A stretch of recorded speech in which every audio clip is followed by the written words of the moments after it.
Welcome to red line story time. Video பிடிச்சிருந்துச்சுன்னா like பண்ணுங்க, நம்ம சேனலை சப்ஸ்கிரைப் பண்ணிக்கோங்க. போன வீடியோலாம் எதோட முடிச்சிருப்பேன் அப்படின்னா, ஹீரோவோட அம்மா தாத்தா கிட்ட பேசிகிட்டு இருப்பாங்க. எனக்கு தெரிஞ்சு என் பையனுக்கு ஹஞ்சு தான் கரெக்டாக இருப்பா. அந்த டடாவால் என் பையன் கண்டிப்பாக கடைசி வரைக்கும் கஷ்டம்தான் படுவான். அவள் ஸ்டேட்டஸ் வேறு, அதனால எனக்கு இதில் விருப்பம் இல்லை அப்படிங்கிறத சொல்கிறாங்க. இதை கேட்டுட்டு தாத்தாக்கும் என்ன பதில் சொல்லணும்னு தெரியல. இப்போ அப்படியே ஹீரோயினை காமிக்கிறாங்க. அவள் ஃப்ரெண்டோட உட்காந்து ஒரு பாரில் செமையாக சரக்கு அடிச்சிட்டு இருக்கா.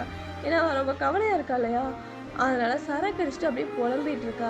நான் என்ன பண்ணுவேன், அவரை என்னால் வெறுக்கவும் முடியல, காதலிக்கவும் முடியல, விட்டு கொடுக்கவும் முடியல, எனக்கு என்ன பண்ணனே புரியல அப்படின்னு ஃப்ரெண்டுகிட்ட புலம்பிகிட்டு இருக்கும்போது, இங்கே பாரு, ஒரு மனுஷங்கிட்ட 10 நல்ல விஷயம் இருக்குன்னா ஒரு கெட்ட விஷயம் இருக்குது அப்படின்னா நீ அதை அனுசரித்து தான் அதுலேருந்து எப்படி மீண்டு வரலான்னு பார்க்கணும். அதை விட்டுட்டு ஹீரோவை விட்டு கொடுக்கணும்னு நினைக்காத.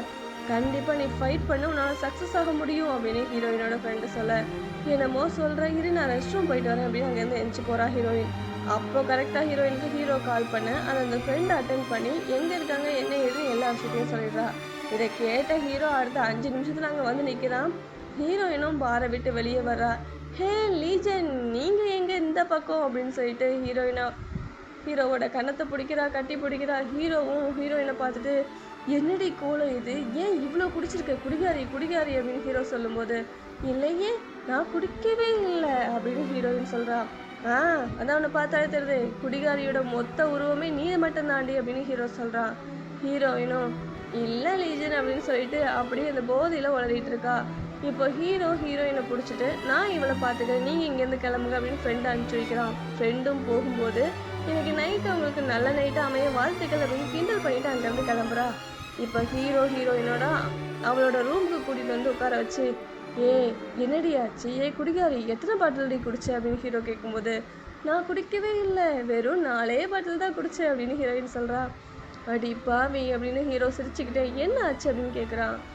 என்ன ஆச்சுன்னு கேட்டால் நான் என்ன பண்ணுவேன், என்னால் அவங்கள காதலிக்கவும் முடியல, விட்டு கொடுக்கவும் முடியல, நீங்கள் இல்லாமல் இருக்கவும் முடியல, நான் உங்களை பார்க்காமே இருந்திருக்கலாம். இல்லை இல்லை இல்லை இல்லை, நீங்கள் வசதியான வீட்டு பையனாக இல்லாமல் இருந்திருக்கலாம், நல்லா இருந்திருக்கும் அப்படின்னு ஹீரோயின் புலம்புறா. இப்போ ஹீரோவும் இதை யோசிச்சுட்டு, கரெக்டு தான், நான் உங்ககிட்ட ஒன்று சொல்லணும், இப்போ உனக்கு அது ஞாபகம் இருக்குமா புரியுமான்னு எனக்கு தெரியல, நீ இப்போ என்ன நினச்சியோ அதே தான் நானும் நினைக்கிறேன். நான் உன் கூட வாழணும்னு நினைக்கிறேன், நானும் வசதி இல்லாமல் இருந்திருக்கலாம், இப்போவும் எதுவும் கெட்டு போகலை, நீ என் இடத்துக்கு வந்து என்னை கொஞ்சம் அட்ஜஸ்ட் பண்ணிக்க பாரு, அதாவது என் வீட்டு சூழ்நிலையை அட்ஜஸ்ட் பண்ணி ஃபேஸ் பண்ணி நம்ம போக போக அந்த இடத்துல இருந்து முன்னேறிடலாம் அப்படின்னு ஹீரோ சொல்கிறான். இதுக்கெல்லாம் நீ ரெடியாக இருக்கியா அப்படின்னு ஹீரோயின்கிட்ட கேட்கும்போது, எனக்கும் ஆசை தான், ஆனால் இதெல்லாம் சொல்கிறதுக்கு ஈஸி, நடக்குமா அப்படின்னு ஹீரோயின் கேட்குறா. இதெல்லாம் பேசிகிட்டு இருக்கும்போது ஹீரோயின் அப்படியே மட்டையாயிடுறா. ஹீரோயினை விட்டு வந்து கட்டில் தூங்க வச்சுட்டு அவளுக்கு பெட்ஷீட் போற்றி விட்டுட்டு அவளையே பார்த்துட்ருக்கான். அவள் நல்லா தூங்கினதுக்கப்புறம் அங்கேருந்து கிளம்பி போகிறான். இப்போ மறுநாள் காலையில் ஆகுது. ஹீரோயின் செமையாக தூங்கிட்டு இருக்கான். இப்போ ஹீரோயின் ஃபோன் அடிக்குது. எந்திரிக்க முடியாமல் எந்திரிச்சு, அதாவது படுத்துட்டு ஃபோன் எடுத்து காதில் வச்சு, என்ன யார் அப்படின்னு கேட்கும்போது, நான் தாண்டி பேசுகிறேன், என்ன நேற்று நைட்டு சூப்பராக இருந்துச்சா அப்படின்னு ஹீரோயினோட ஃப்ரெண்டு கிண்டல் பண்ணுறா. நீ வேற இரு, ஃபோனை வை அப்படின்னு ஃபோனை கட் பண்ணிவிட்டு எந்திரிச்சு அப்படி உட்கார்றா. அப்போ யாரோ வீட்டுக்கு காலிங் பெல் அனுப்புகிற மாதிரி இருக்குது. யார் இந்நேரத்துக்கு வந்திருக்கா அப்படின்னு சொல்லிட்டு வேகமாக ஓடி போய் பார்த்தா அங்கே ஹீரோ. என்ன காலையிலே வந்திருக்கீங்க அப்படின்னு ஹீரோயின் கேட்குறா. காலையிலேயா, மணி 7, வா சாப்பிட போகலாம் அப்படின்னு ஹீரோ கூப்பிட்றான். ஒரு நிமிஷம் இருங்க, நான் ஃப்ரெஷ் ஆகிட்டு வந்துடுறேன் அப்படின்னு ஹீரோயின் உள்ள போகிறா. ஹீரோ வெளியே நின்று சிரிச்சுட்டே நிற்கிறான். இப்போ தான் தூங்கி எழுந்திரிச்சிருக்கா அப்படின்னு சொல்லிட்டு. இப்போ ஹீரோயின் 2 பேருமே ஒரு இடத்துக்கு போகிறாங்க, சாப்பிட்றாங்க. சாப்பிட்டதுக்கப்புறம் ஹீரோயினை ஸ்கூலில் கொண்டு வந்து இறக்கி விடுறான் ஹீரோ. டடா, நேற்று நைட்டு நான் சொன்னதெல்லாம் உனக்கு ஞாபகம் இருக்கா அப்படின்னு ஹீரோ கேட்கும்போது, நேற்று நைட்டா, என்ன சொன்னீங்க, ஏதாவது முக்கியமான விஷயமா அப்படின்னு ஹீரோயின் கேட்குறா. ஏன்னா ஹீரோயினுக்கு எதுவுமே ஞாபகம் இல்லை. ஹீரோவும் அதெல்லாம் ஒன்றும் இல்லை, நீ போயிட்டு வா, நம்ம சாயங்காலம் எதுவாக இருந்தாலும் பேசிக்கலாம் அப்படின்னு அவளை அனுப்பிச்சி விட்டுறா.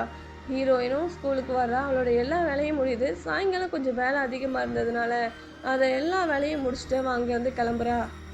இப்போ அப்படியே கட் பண்ணி இந்த ஹஞ்சுவை காமிக்கிறாங்க. இந்த ஹஞ்சு தேஹாவுக்கு ஃபோன் பண்ணி, தேஹா, நான் உனக்கு ஒரு இடத்துக்கு வர சொல்கிறேன், நீ அந்த இடத்துக்கு சீக்கிரமாக உனக்கு ஒரு சர்ப்ரைஸ் இருக்குது அப்படின்னு சொல்கிறா. என்ன உளர்ற, எனக்கு என்ன சர்ப்ரைஸ் அப்படின்னு தேஹா கேட்கும்போது, வந்து பாருடா அப்படின்னு ஃபோனை கட் பண்ணுறா. பின்னாடி காரில் அங்கே டடாவை கடத்தி வச்சிருக்கா. அவள் மயக்கமாக இருக்கா.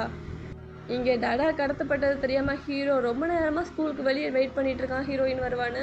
ரொம்ப நேரம் ஆகியே வராதனால ஃபோன் பண்ணி பார்க்குறான். ஆனால் ஃபோன் எடுக்கிற மாதிரியும் இல்லை.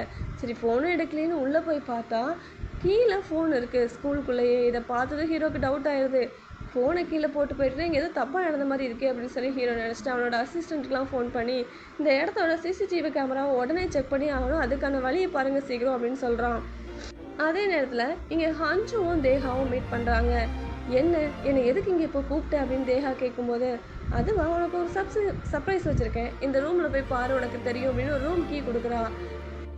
இப்போ தேகாவும் அந்த ரூமை திறந்து உள்ளே போய் பார்த்தா அங்கே டடா அந்த பெட்டில் மயக்கமாக படுத்திருக்கா. இதை பார்த்துட்டு அவனுக்கு ஒரு நிமிஷம் அப்படியே ஹார்ட் அட்டாக் வந்த மாதிரி ஆயிடுது. ஏன்னா அவன் உண்மையாகவே கெட்டவனே கிடையாது. கதையில் அடுத்து என்ன நடக்கும் அப்படிங்கிறத மீண்டும் ஒரு நல்ல பதிவில் சந்திக்கலாம். பாய்.